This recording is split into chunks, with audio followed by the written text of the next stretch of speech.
Dès leur plus jeune âge, les enfants juifs apprenaient des passages des Écritures, étudiaient les récits des patriarches et mémorisaient les enseignements de la loi.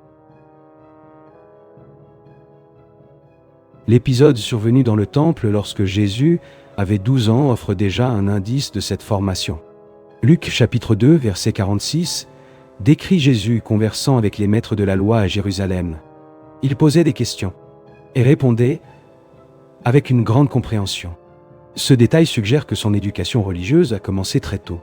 Durant les années suivantes, il est probable que cet apprentissage se soit poursuivi.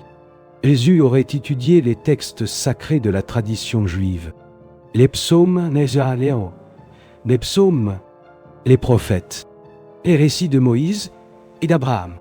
Ces enseignements formeraient la base des idées qui apparaîtraient plus tard dans ses paraboles et ses discours.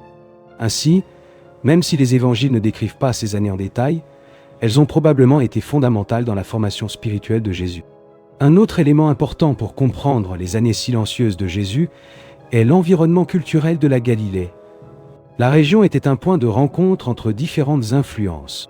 Les traditions juives anciennes coexistaient avec la présence de la domination romaine et avec des éléments de la culture hellénistique. Des villes comme Séphoris et Tibériade se développaient dans la région. Elles possédaient des théâtres, des marchés et une vie urbaine plus intense. Même en vivant à Nazareth, un petit village, Jésus a probablement eu un contact indirect avec cet environnement culturel plus large.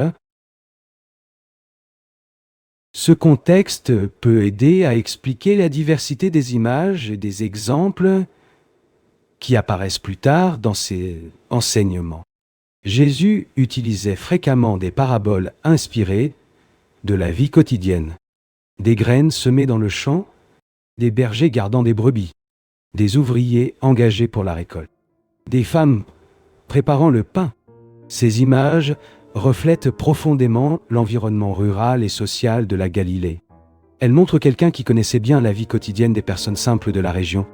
Ainsi, les années silencieuses de Jésus ont pu être une période d'observation et d'expérience.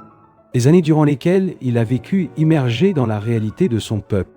Lorsque nous réunissons toutes ces possibilités, nous percevons que les années dites bénies de Jésus ne doivent pas nécessairement être vues comme une période mystérieuse au sens